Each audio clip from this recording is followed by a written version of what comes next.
Bienvenidos a otro episodio de 360 Inmobiliarios. Hoy un tema realmente importante, urbanismo y economía en Gualeguaychú, el costo invisible que tenemos en las ciudades. Y qué mejor que desarrollar este tema con Ariel De Stefano, director de planeamiento en este momento de nuestra ciudad de Gualeguaychú. Un gusto tenerte por acá. Gracias por la invitación. Por favor, vamos a tener una charla larga y distendida porque es un tema que nos apasiona a los dos y creo que a muchos de ustedes también. Y para meternos un poco de lleno, te voy a hacer una pregunta previa. ¿Qué es planeamiento? Como para arrancar tranquilo. El planeamiento, en el caso del planeamiento urbano, el urbanismo, bueno, hay diferentes acepciones y cada una tiene su definición y también de acuerdo si es en inglés o si es en castellano, viste que también es como lo sustentable y la sustentabilidad. Bueno, se da una cosa similar, pero para no entrar en tecnicismos, básicamente es pensar la ciudad, dónde estamos, a dónde queremos ir y cómo hacemos el enlace entre esos dos puntos, el punto A, cómo estamos y a dónde queremos llegar con normativas, con políticas, con diferentes cuestiones y obviamente el seguimiento permanente para ir corrigiendo, porque esto no es como manejar un auto, sino más bien como, no sé de navegación, pero me imagino más como un velero, vas corrigiendo el rumbo, no es que... Sí, pones el GPS, claro, bueno, y pero ahí las rutas que te muestran, bueno, hay que transitarlas. Exacto, pero si viene más viento de un lado, más viento del otro, hay correcciones que tenés que hacer para llegar, para no cambiar el objetivo. Bueno, el planeamiento, la versión sintética, por lo menos desde mi punto de vista, sería eso. Es más o menos eso, está muy bien, está muy bien. Tengo una pregunta que por ahí la vamos a arrancar como para romper el hielo más allá de esta de recién. Y puntualmente tiene que ver con cómo se piensan las ciudades, pero antes de cómo se piensan las ciudades, es la definición de ciudad la que te determina cómo se piensan las ciudades. Y ahí viene lo que en nuestra ciudad estamos como continuamente tratando de definir, y va en el punto de cuánto nos cuesta a la ciudad mantener las manzanas tan bajas densificadas como tenemos actualmente. ¿Qué representa para Gualeguaychú, para el ciudadano, que eso suceda en nuestros tipos de ciudades de 150.000 habitantes aproximadamente? Sí, es un problema. Lo que pasa es que como el costo por ahí no está medido y no es tan visible, digamos, porque es a lo largo del tiempo la ciudad fue generando infraestructura con inversiones, que una vez que está hecho. Y por ahí lo que no se ve es eso que estás planteando vos. ¿Cuál sería el costo que tengo por metro cuadrado para darle a la ciudad X condiciones? Que como te digo, como esto se va dando muy gradualmente, a su vez como es la acumulación de gobierno tras gobierno y diferentes decisiones, es difícil de verlo. Hay un instituto en Canadá que hacía una medición de las ciudades de ellos y tenía el costo de cuánto les salía a igual calidad de infraestructura y servicios con baja densidad versus mediana densidad, o el desarrollo de lote individual, digamos, y era, te diría que casi un 40 y pico % más el costo por habitante, digamos. Yo creo que por ahí para quien nos está viendo o escuchando, identificar lo que refiere el costo de oportunidad sería relevante, porque el costo de oportunidad es lo que dejamos de hacer o tener por hacer o tener una situación decidida, o quizás ni siquiera decidida, pero sí la que te toca. Sí. Y esto es, si nosotros lo pensamos en términos de, por ejemplo, cómo suelen crecer las ciudades, a lo ancho o a lo largo, es qué costo tenemos crecer a lo ancho versus crecer a lo alto. Y ahí es donde entra esa discusión de, en esas zonas servidas, si realmente se están optimizando esos servicios o hay una subutilización y es más costoso retirarse hacia lo ancho. Sí, bueno, ahí entraría en juego también la geografía. Me refiero al relieve, de acuerdo, porque tenemos la idea de que la ciudad es plana, pero no es tan plana, digamos. No tenemos montañas, pero a los fines por ahí de la cloaca no es lo mismo cualquier lado también, que trabaja, no es lo mismo si vos podés trabajar con pendiente natural o si tenés que tener una estación de bombeo. Y ahí solamente tocando un punto ya tenés diferencias de costo abismales. Pero supongamos que la infraestructura, pudiéramos decir que el costo es más o menos igual, que no lo es, porque además, perdón por las digresiones, pero me voy yendo. Vamos a donde vayamos. Sí, pusimos el GPS del tema y vamos a tomar rutas alternativas. También está la cuestión de, bueno, construir en altura, después el caño X de X infraestructura no va a dar abasto porque hay mucha más gente. Entonces nos vamos más lejos. Pero ese irse más lejos, al fin y al cabo, ese caño va a pasar por el mismo caño que no va a dar para lo otro. O sea que... ahí repetilo a eso. Te voy a estar a lo Fantino, ¿viste? Sí. Porque eso es un punto neurálgico de entendimiento. Básicamente sea la infraestructura que sea, digo, hay matices técnicos para no entrar en detalles, pero básicamente estamos enchufando una zapatilla atrás de otra zapatilla de otra zapatilla. Que la última esté prolija no quiere decir que la primera no vaya a reventar, porque igualmente le fuiste enchufando otras cosas. Y eso es lo mismo si va en horizontal que si va en altura. Solo por eso para la infraestructura. En resumen, dicho esto, mi punto de vista es que en la infraestructura igualmente, si la ciudad va a crecer, hay que invertir en ese crecimiento. Ahora, hay un montón de otros tipos de equipamiento y situaciones que se van a dar si hay gente, no si no hay gente. Y voy a algo más cotidiano, ya me salto de infraestructura a equipamiento. Es más probable que si yo dentro de una manzana viven 200 personas, me aparezca un kiosco, que si yo tengo un loteo que potencialmente pueda haber 200, pero hoy hay 3. Y que a su vez es lejos para llegar. O sea, el distribuidor ni me va a llevar a las cosas, porque aparte llovió y mi calle tiene cordón cuneta y ripio, pero para llegar ahí tengo calle de tierra y no entra nadie. Ni hablar de una farmacia o educación, salud. Entonces, cuando hablamos de ciudad compacta o de densificar, no es una cuestión solamente del costo de la tierra, porque ahí es donde viene el primer engaño, en el valor del costo de la tierra.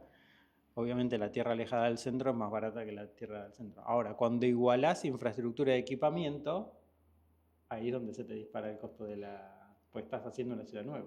Y a su vez, tal cual.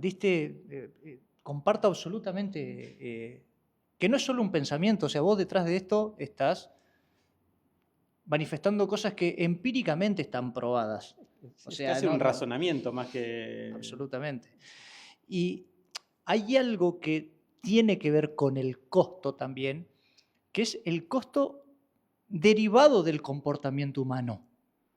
Porque todo esto que mencionás ni siquiera es cuantificable en costo de infraestructura para un Estado. Es el costo que tiene la persona de trasladarse, de no solo trasladarse por el combustible que demande, sino las horas hombres, minutos, hoy atravesar nuestra ciudad, que en 5 minutos antes las cruzábamos. Sí. Hoy necesitamos cruzar de, por ejemplo, Barrio Parma, Urquiza al Oeste, al centro, 20, 25, media hora quizás. Sí. Todo eso es economía en realidad, porque no deja de ser la economía la asignación de recursos escasos para las necesidades humanas, y las necesidades humanas son infinitas. Esa es la realidad. Y cuando por ahí me toca charlar sobre estos temas y el debate de ciudad en altura y a lo ancho, digo, hay otra cuestión que es matemática.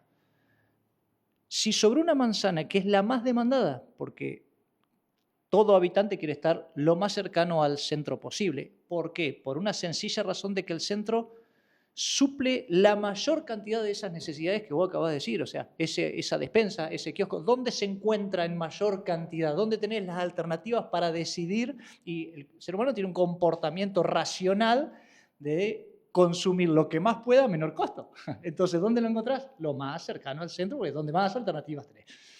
Vamos, cuando vos tenés estas manzanas en Gualeguaychú, que en muchas ciudades, y sobre todo en Entre Ríos pasa, por ahí que no son grandes capitales, vamos a ubicarnos en los tipos de ciudades, la baja densidad poblacional te representa económicamente de manera negativa porque sobre un TGI, en una manzana, y vamos a ponerle un ejemplo básico, en una manzana que hay 20 viviendas, parcelas, y pagándose solo 20 TGI, mira cuánto te pudiera proyectar la mejora de ese servicio en ese lugar y todo lo que pudiera ahorrarte para hacer crecer la ciudad en lo ancho si en esa parcela, en vez de una, estuvieran un edificio de 20 unidades. Estamos hablando de 20 unidades, por ahí una escala de 4 pisos, 15 metros de alto, corregime. Entonces vos decís, esto tiene que pensarse con la calculadora también, porque es en beneficio y ahorro de todos los ciudadanos que pueden aspirar a una mejor calidad de vida y servicios que en la ciudad se puede dar. Tal cual, tal cual. Y sí, como vos decís, primero por ahí aclarar eso, cuando uno habla de, para esta escala de ciudad, cuando hablamos de altura, no estamos hablando de transformar en Manhattan. Absolutamente. Además sería inviable por un montón de otras cuestiones. Nos vamos al extremo Claro, de lo que no sería viable tampoco, tal cual. Y el otro tema, para que me perdí un poco, pero vos lo ponés con lo de la calculadora. Y yo en este sentido, igual como para generar voy a llegar al mismo resultado, pero por otro camino. Voy a decir, obviamente que hay que hacer las cuentas y voy a decir, vaya, estos quieren, no sé, un Estado o porque son del lado del privado, quieren la eficiencia total, se olvidan de la gente. Al contrario, porque te acordás de la gente. Y pongo otro ejemplo. Es inviable el transporte público de calidad en ciudades como esta. Entonces, o sea, el que se puede comprar el auto, la moto y eso para que toda la familia se pueda trasladar, bien, se puede ir alejado. El que no, que se arregle, que camine, que tenga bicicleta, y el que tenga bicicleta, que no tenés las condiciones, porque la ciudad es vieja, calle angosta, es difícil meter bicisenda. Y esto, y las ciudades ricas, vos fíjate que no es digamos, como el perfil, ¿no? Como por llevarlo al extremo. Sí, no claro. Es Dubái porque todos tienen un Lamborghini. ¿Sabés cómo nos van a matar ahora que estamos comparando Gualeguaychú con Dubái? No lo estoy comparando. No corten, no editen, no hagan trampa. No hagan trampa. Digo, justamente ese no es el ejemplo, me parece. Como no es, en Estados Unidos pasa, ¿no? Como la costa oeste, como las ciudades como Los Ángeles, la ciudad totalmente desparramada, mega dependiente del automóvil. No hay problema porque el PBI es altísimo, el Estado invierte muchísimo en autopistas y ahora estamos con los autos eléctricos, ¿no? Contaminar, bueno, todo lo que sea la zaraza. El tema es que por ahí el perfil de ciudad que uno tiene como un horizonte, la ciudad donde el transporte público es el que elige la gente que puede pagarse un auto, no la ciudad que al revés, que si no te compraste tu vehículo particular, estás afuera. Tal cual. Y para que pase eso, necesitas cierto grado de concentración de gente, llámese densidad. Absolutamente. El desparramo va otra vez, atenta contra... No, por eso no es solo la infraestructura, pues si lo centramos en el agua, la cloaca y la electricidad, nos quedamos recortos. Absolutamente, absolutamente. Y el tiempo, yo no corro nunca de la ecuación el tiempo, que es una variable dificilísimo de cuantificar, pero lo llevo a un ejemplo sencillo. ¿Cuánto le demanda a la ciudad consolidar un nuevo barrio alejado? Lo pusiste vos en un ejemplo, o sea, llenar una manzana de 20, 30 en un barrio, y un barrio es de 200 o 300 o mínimas 100, 150, que son los desarrollos como normales, llámese, o habituales de la ciudad, versus densificar un poco más en los lugares que ya tenés, pero hay algo que también es tan importante como esto, es vos estás brindando la mejora del hábitat o en el hábitat aquellas personas que ni siquiera también estoy pensándolo que vayan y compren una unidad. Y no quiero ser, este pro edificio, porque no se trata de edificios, se trata de la densidad justa, equilibrada en las manzanas céntricas. Y esa persona que quizás hoy le toca alquilar, va a buscar moverse en las cercanías donde mayor seguridad, mayor condiciones de habitabilidad, cercana a sus amistades, a su pariente, etcétera, etcétera. Y la mayoría de las situaciones pasan en el eje céntrico, en la zona central, que se va ampliando esa zona central. Pero bueno, eso es natural, que se vayan como abriendo los anillos. Tal cual. Y eso es lo que se piensa cuando uno, creo yo, deja una postura de economía de ciudad. ¿Viste el eslogan este, la ciudad de 15 minutos? Sí. Que no es solo un eslogan, sino que hay que apostar a que pueda suceder eso realmente. Y te metiste en otro temita que, apelando a mi memoria, que tiene que ver con el costo, con el transporte, que es el vehículo. La problemática del vehículo ahora en el centro. Claro. Pero ¿por qué sucede que la problemática del vehículo pasa en el centro? Porque la gente está afuera. Sí, otra vez, es una cuestión matemática. Después tenés eso, seguís teniendo, insistimos con esto, ¿no? Seguís teniendo el equipamiento, los servicios en el área central y la gente vive alejada porque es barato, pero después, otra vez, el costo, ahora tenemos las calles detonadas, porque tenemos muchas calles, mucho transporte, mucho porque hay que trasladarse. Justamente todo lo contrario a la ciudad de los 15 minutos, esto de entender de que yo en 15 minutos caminando pueda llegar a cualquiera de mis lugares de movimiento básico, de mi trabajo, de mi educación, de mi esparcimiento, lo que sea. Y esto es todo lo contrario. Entonces, otra vez, seguimos rondando por lo mismo de diferentes ángulos, pero después el Estado, como pasa ahora, tiene que invertir un montón de plata en mantener las calles para que estén en condiciones, no estamos hablando de mejorarlas, estamos diciendo que estén en condiciones medianamente básicas para que se pueda movilizar el transporte privado. Absolutamente. Y a ver, esa densidad que sí o sí la tenés, perdón, no la densidad, vamos a recapitular. Ese crecimiento poblacional que sí o sí lo tenés en las ciudades, algunas crecen a un ritmo, otras a otro, pero en nuestro tipo de ciudades tenés un crecimiento, no recuerdo actualmente si vamos a un ritmo de un 2% más o menos anualmente, no me acuerdo bien, sinceramente. Siempre estamos en el promedio. Entre el 1 y sí. Bueno, sí, a nivel nacional fue el 1,37, sí, 1,36. Sí, estamos por ahí. Eso también tiene el impacto en el vehículo, en cómo las familias también se van dividiendo en su forma de habitar las viviendas mismas. Todo eso no es estático. Obviamente que a quienes les toca, como te pasa hoy a vos, tomar decisiones de cómo ordenar eso en tan corto tiempo, porque 4 años pasan volando, 4 las que te toque estar, ¿no? Es cómo luchás contra la construcción cultural también. Porque, ahí vuelvo atrás, ¿no? Esto de sacar el auto y hacer 3 cuadras y doy 5 vueltas en la manzana a estacionar, sí, es típico de nuestra ciudad y eso tiene que ver con la cultura y eso lo arrastramos.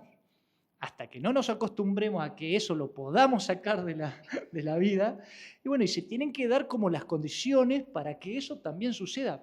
Volvemos todo como cayendo al foco de, che, eso también lo marca la densidad, eso también lo marca que nosotros asignemos bien la distribución de esa densidad en las manzanas centrales y de ahí vas como alejándote. Entiendo que pasa por ahí mucho de las discusiones y eso modifica, o más bien intenta que modifiquemos la cultura. O sea, cuando vos lo planteas desde las normas, cuando vos vas viendo un poquito más adelante de lo que pasa hoy, vas a decir, che, vamos a tratar de ver lo que pasa en el mundo, replicarlo de la manera ajustada a nuestras ciudades y plantearlo. Y bueno, y ahí vas reconstruyendo esa cultura. Esa es una realidad. Tal cual. Ahí es como que tenés que repensar también si la normativa va por delante intentando implantar una cultura, se adapta a lo que tenemos y trata de acompañarlo. Así que también hay un problema o un tema ahí de discusión. Hay cosas que entiendo que en algún momento hay que tomar decisiones y medio cortarlas de raíz, porque si vas acompañando es como que vas siempre atrás de... Corre atrás de la liebre, como Sí, se sí, dice sí, el no la dicho. alcanzas nunca. No la alcanzas nunca y sigue siendo un problema. Y enganchando esto del auto también que hablamos con la parte de la calculadora y la matemática, es cuanto más extendida la ciudad, más superficie se lleva el vehículo. Sí, tal También es cual. matemático. Sí, Con señor. lo cual después es más inversión pública en mantener al vehículo privado. Exactamente. Que a Exactamente. veces es para eso, para salir a 3 cuadras y estar 5 minutos dando vueltas y ver dónde estaciona. Absolutamente.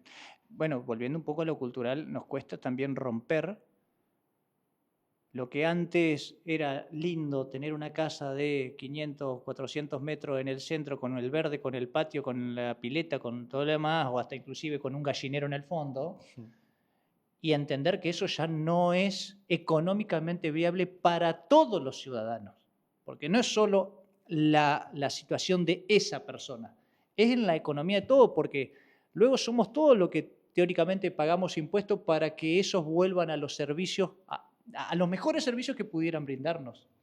Y eso, y volvemos a caer de vuelta en las densidades de las manzanas, etcétera, etcétera, porque es la temática, pero tiene que ver con si sobre una parcela logras 20 TGI, eso lo multiplicas por la cantidad de habitantes y en cierta manera vas bajando la proporción de lo que cada uno paga en impuestos. Esa debería ser la lógica. Claro. O aumentás el nivel de servicios que estás prestando o bajás los Y impuestos. te da la misma situación hasta Sí, sí. inclusive, porque si esa ecuación se da de que vos tengas la densidad correcta, vas a poder trabajar sobre la baja de ese costo impositivo y la inversión de lo que vos tengas que proyectar a hacer para que tengan mejor calidad de servicio en la ciudad. Es un tema re interesante. Y acá un poco tocamos el otro día con un agrimensor un tema espectacular sobre lo que son los loteos en las zonas de chacras o quintas y que en la mayoría cuando vienen como esquivando las normativas vigentes, ¿viste? Sí, sí, sí, sí. ¿Qué costoso es? Que es lo que estábamos hablando. ¿Y qué hay detrás de eso si querés darme una opinión desde dentro con las realidades que usted se encuentra permanentemente a la hora de encontrarse con esos temas? Sí, es un problema. Es un problema porque es a título personal esto. Creo que arranca todo con esa expectativa, entre comillas, para no decir falsa, de la tierra barata, del acceso a la tierra barata, que después tiene todos estos problemas que ya vimos, más los problemas que contaron bien los agrimensores desde lo legal y hasta dónde puede llegar.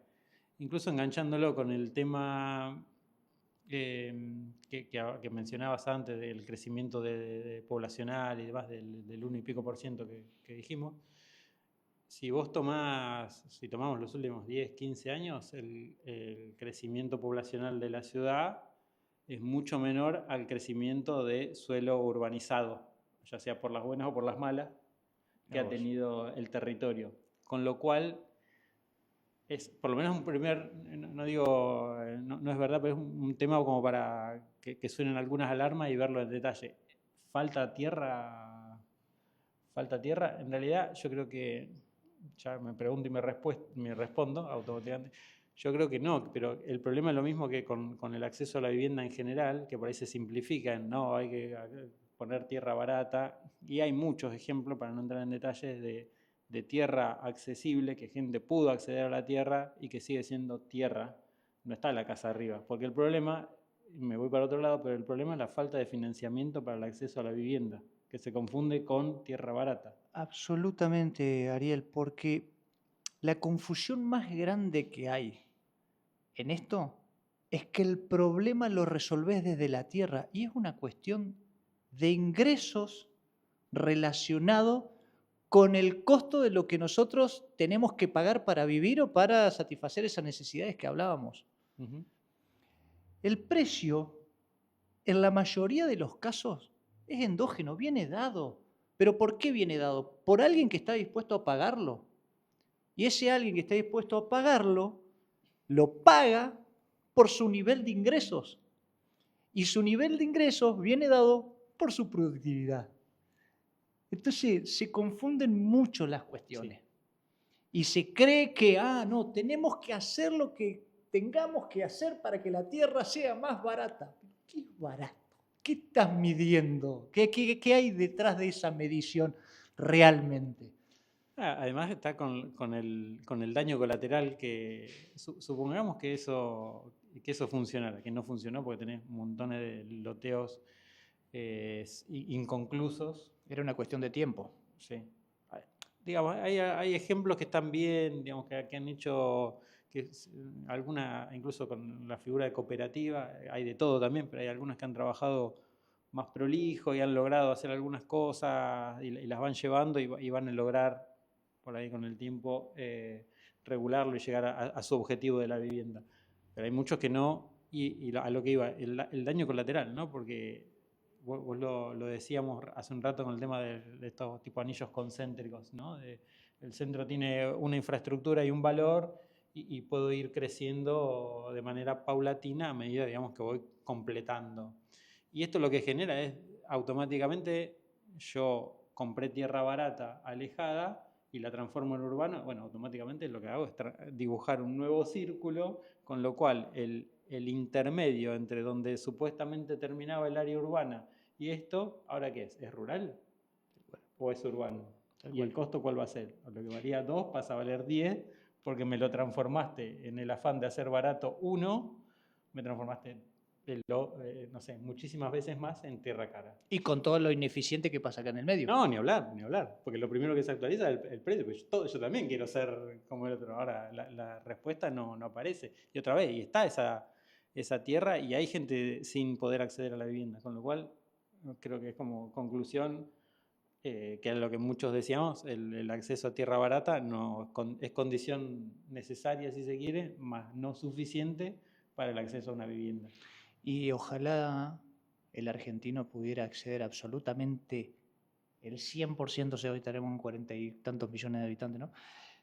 Todos pudiéramos tener ese acceso, pero la realidad te muestra que en el mundo, lamentablemente, esa situación es muy difícil de lograrlo. Y bienvenido que haya todas las políticas posibles, bienvenido que se haya todas las posibilidades para que cada uno pueda tener ese acceso, pero hay cosas que no vienen a resolverse desde normativas, inclusive. Claro. No vienen a resolverse desde normativas. No es suficiente la normativa, otra vez, porque para mí es eso. Si el tema es la falta de financiamiento, no lo vas a resolver con una normativa formal, digo, del tamaño del lote, hagámoslo cada vez más chico para que el lote sea más barato. Esa era otra, mira, tocaste un temita antes que nos vayamos a otra pregunta. Esa es otra cosa que se confunde. Como que la superficie es la que te está determinando la accesibilidad a comprarlo. Que no, porque la verdad que tenemos que hacer lotecitos que la gente lo pague. No pasa por ahí, porque esa gente si puede pagar un lote de 300 en vez de 150, lo va a pagar a los 300. Pero el precio lo determina en tal caso la oferta y demanda. Y esa oferta y demanda vuelve al punto de que la demanda pagará los precios de acuerdo a su capacidad de ingreso. Tal cual. Y no es una cuestión de abaratémoslo para hacerlo, para por lo menos que tengan un pedacito de tierra. Abaratémoslo, perdón, achiquémoslo. Sí, porque ahí está claramente, digamos, sin entrar cada uno tiene su negocio, pero es en el esfuerzo para venderle, no para que en realidad sea la solución del otro. Obviamente, sí, vamos a terminar vendiendo lotes de a metro cuadrado, vamos a vender. Claro, ¿te alcanza? Claro. Deme toda la plata en metro, claro. ¿No? Van a venir y te alcanza para 3.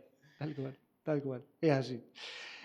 Pues es que me vino como cuando charlábamos, cuando pensaba esta charla, acá en Gualeguaychú tenemos un condicionante que creo, no sé si un condicionante, un atributo, que no sé si realmente se está explotando al nivel que se pudiera explotar o lo que le pudiera representar económicamente. Y vuelvo a insistir que la palabra económicamente es no plata, sino la optimización de los recursos. Sí. ¿Qué tiene que ver con el río? ¿Qué pensás respecto al río que no sea solamente un atributo temporal, que sea solo de verano? O sea, ¿qué tampoco está pensado, qué tanto está pensada la ciudad en relación a su río. Pero para pensar el crecimiento de la ciudad con ese factor incluido. Y es un tema que tal cual, que hay que repensarlo. Y sobre todo yo no nací en Gualeguaychú, pero vine para hacer un trabajo en la vera del río.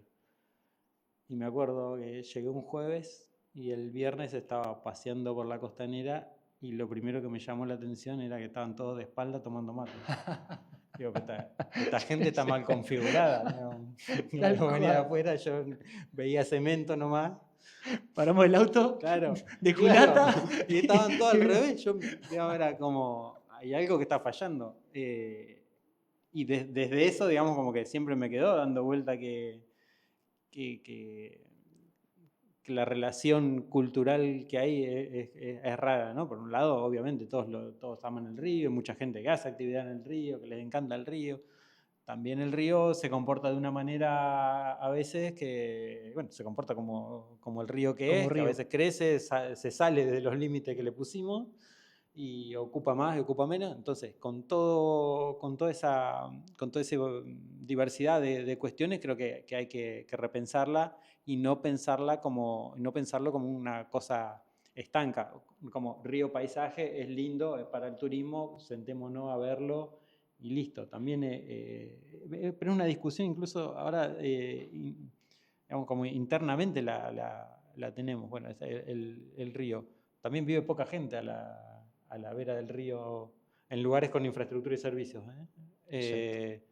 Bueno, pero es como, alentamos a que vaya más gente, pero es una zona que después puede haber un crecimiento y hay que evacuarse, hay que pedir que haya otro tipo de condiciones para que se dé. Bueno, pero es una discusión, esa sí me parece que es una discusión que hay que dar amplia para llegar a consenso, porque en esto, más allá de la mirada que podamos tener cada uno, son miradas particulares y no es que hay una correcta. No es que en esto me parece que excede lo que veníamos charlando anteriormente, que uno lo puede poner más en número y decir, esto nos conviene más, esto nos conviene menos, que no quiere decir que se haga exactamente lo que te dé la matemática, pero sino saber, como decías vos, esto es más eficiente. Si elegimos el otro camino, por lo menos sepamos que vamos a ser menos eficientes. Exacto. En este punto yo creo que hay más matices, con lo cual lo hace más complejo todavía. Sí, porque las ciudades, vos podés tomar ejemplos comparables seguramente, pero cada ciudad tiene su particularidad y los ríos funcionan totalmente distintos en una u otra ciudad. Y puntualmente volvemos al punto cultural. ¿Cómo a partir de una nueva idea que pueda surgir de hacer funcionar el río en la ciudad, realmente cambias toda esa situación cultural? Porque pensando un poquito la geografía de nuestra ciudad, toda la zona sureste es una zona que quizás en los momentos álgidos del frigorífico fue pujante, fue tremendo, y después llegó un momento donde esa zona quedó deprimida. Hoy volvió a resurgir, pero tenés como estos baches de decir, bueno, ¿por dónde? Y todo el río, toda la costanera tiene el mismo comportamiento. Es compleja, pero creo que es un debate para darlo en nuestras ciudades, porque insisto que hay una baja explotación de lo que el río nos pudiera dar, con todas las condiciones que ya sabemos que tiene. Una vez, mirá, te digo, hace años, cuando iba al colegio Bértora, deportivo, siempre teníamos actividades deportivas, vino gente del Tigre, trajeron los equipos de remo, canotaje, una muy buena capacitación en ese momento, y quedaron anonadados, inclusive plantearon, y creo que hay algo en discusión a raíz de eso, de campeonatos internacionales. Sí, se viene ahora. Entonces vos decís, che, quizás el valor de esto realmente hay que ayornarlo con algo que la ciudad le genere un valor agregado. O sea, de más está que hoy transitas la costanera, casi todo el año la tenés mucho más activa que hace 10, 15, 20 años atrás. Bueno, pero ¿qué más podemos hacer para eso? Tal cual. Esa es. Y volvemos a caer en la densidad, volvemos a caer todo, porque en realidad termina siendo eso. Y hoy creo que tenemos la experiencia de pensar cómo en tal caso sortear la problemática de la creciente. Hoy la tenemos mucho más analizada de lo que pudo haber sido en el año 78, que la que 78, inclusive las siguientes. Entonces, es un debate para darlo, es algo para pensarlo, porque realmente las ciudades a la vera de un río no son muchas y no tenés que perder potencial de eso. Tal cual. O sea, primero es tener claro que creo que lo tenemos todos claro que el río es un valor, no es un problema. Exacto. Eso, digo que dentro de este valor tiene sus comportamientos que habrá que ver cómo los paliamos o cómo los evitamos o cómo hacemos que el comportamiento no nos afecte de una manera grave, ni poniendo en riesgo a la gente, ¿no? Ese sería el primero, pero pasado esto, y si podemos recordar las crecientes es porque es como puntual.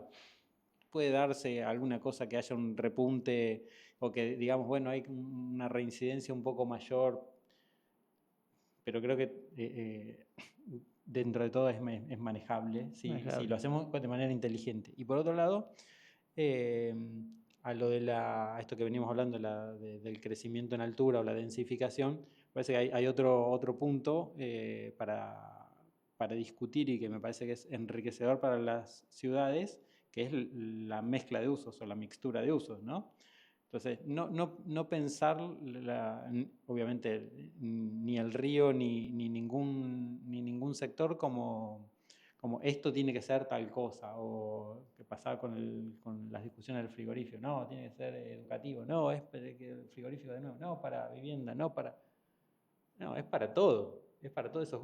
O sea, las ciudades interesantes son esas que tienen todo y lo que tienen todo juntos, ¿no? Ordenada, previsible, pero sí que te propongan la variedad de las cosas que puedan suceder en ella. Y te diría que es más aceptable un poco de caos en la riqueza que el extremado orden que no funciona. Digo, la ciudad, ahora me pongo en docente de arquitectura, la ciudad modernista de mitad del siglo XX, la ciudad ordenada donde acá se vive, acá se Brasilia, acá se vive, acá se trabaja, acá se esparce, acá se respira el verde. Desde los planos es impecable, los edificios son espectaculares. Ahora, desde el funcionamiento, eso de como que o post pandemia, para traerlo más acá, es lo que se vivió en el microcentro de Buenos Aires. Claro. El home office me mató, el microcentro, no hay oficina, es tierra fantasma, porque era un solo uso y los servicios complementarios eran para esas oficinas. Entonces el que vendía la comida al mediodía y todo eso se fue decayendo. Por eso digo, la riqueza, la variedad y la mezcla, aunque un tanto caótica, es más aceptable y hasta agradable. Porque hay gente que le gustará por ahí ir más al campo, a la montaña, pero al que le gusta conocer otros lugares, no fui, pero digo, Nueva York es un lugar deseable porque hay un montón de cosas. O las grandes capitales europeas son deseables porque hay un montón de cosas. Acá mismo, Buenos Aires es deseable porque tengo el parque, tengo la obra de teatro, puedo ir a la cancha, puedo ir a hacer lo que se me ocurra porque está ahí. Y obviamente hay veces que es caótico eso, pero es como un daño colateral medianamente aceptable. Una externalidad que, dependiendo de la magnitud de la externalidad, puede ser un tanto positiva o un tanto negativa. Y depende del rol que estés. Exactamente. Cuando estás todos los días, estás a las puteadas que estás apretado como sardina en el subte. Cuando vas de turista, ¡ay, qué simpático esto! ¿No? Pero bueno, obviamente acá no estamos hablando de llegar a esos extremos. A lo que iba es de, incluso para el río, pensarlo. Bueno, me parece que incorporar la posibilidad de lo deportivo es algo tangible y palpable. Lo recreativo, desde lo visual, lo recreativo del que participa adentro, el que está afuera, me parece que eso enriquece. Y no porque uno se dedique a esto, pero realmente la vivienda, no solo vivienda, perdón, el cambio edilicio en determinadas zonas también son necesarios, porque es la que genera esos cambios o esa mixtura que vos estás planteando, es esa posibilidad de renovar una arquitectura que quizá en su momento fue suficiente, hoy necesita adaptarse a las nuevas costumbres, al nuevo desarrollo que pueda plantearse para la ciudad, al nuevo potencial que pueda tener el río. O sea, estamos en esa transición. Siempre tenemos un problema de escala y es lo que hemos hablado más de una vez. Bueno, ¿cuánto podemos cambiar la fisonomía de la ciudad? ¿En qué magnitud realmente? ¿Cuántos años nos va a demandar modificar determinadas construcciones? Eso obviamente es largo y tendido para hablarlo. Pero para dejar como este tema del río, debemos pensar los gualeguaychenses cómo optimizamos o ampliamos ese potencial que hoy por hoy tiene. Es una gran temática. Como para cerrar, algo de lo que refiere al plan de ordenamiento que pueda llegar a estar lanzado, de lo que está vigente, de las modificaciones, de algo que veas que en el corto plazo pudiéramos estar pensando. No, todavía no está resuelto, pero la idea, se hizo alguna ronda de consulta para lo que detectaban principalmente los colegios profesionales y nosotros mismos, cuáles eran las problemáticas o esos datos más bien concretos que no funcionaron. La idea era tener una primera instancia que se estiró lamentablemente, pero en el tiempo, pero la idea sería en el corto plazo poder cerrar esta instancia de correcciones de lo más evidente para justamente poder dar inicio a cuestiones de estas además de mediano plazo y poder discutirlas previamente. Esto que decías vos de, bueno, hay cosas que por ahí no las vamos a ver o son de muy largo plazo, de una escala que bueno, pero empecemos por lo menos a plantearlas.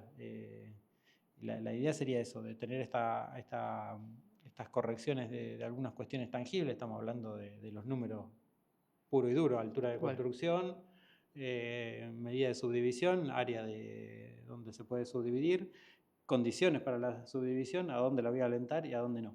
Este sería como más algunos otros tipos de correcciones normativas, pero son como muy técnicas en el sentido de que hay muchas normas que quedaron parcialmente derogadas, claro, y no quedan, claro, artículos colgados. Bueno, un poco lo que intentaba esta primera parte de modificación del BOD era algún orden de ese sentido y esas correcciones o sugerencias y visiones de algunos datos que podíamos estar, pero no para darlo no como un punto final, sino como un marcador intermedio de, bueno, llegamos hasta acá, ahora un poco más relajados, empecemos a poder dedicarle tiempo a lo que creemos que es importante, porque esto atiende al hoy. Y volviendo a lo primero que me preguntaste, lo que sigue es, bueno, pensemos para dónde ahora. Dejamos el punto más o menos fijo un ratito para centrarnos en para dónde vamos. Tal cual. Ojalá que en nuestra ciudad, como en todas, encontremos siempre el óptimo. Esa es lo ideal o lo aspirable. Hasta acá llegamos. Muchas gracias, Ariel, obviamente, por compartir este momento, esta charla, y espero que sea un atractivo para ustedes habernos visto, habernos escuchado, y los esperamos en el próximo episodio.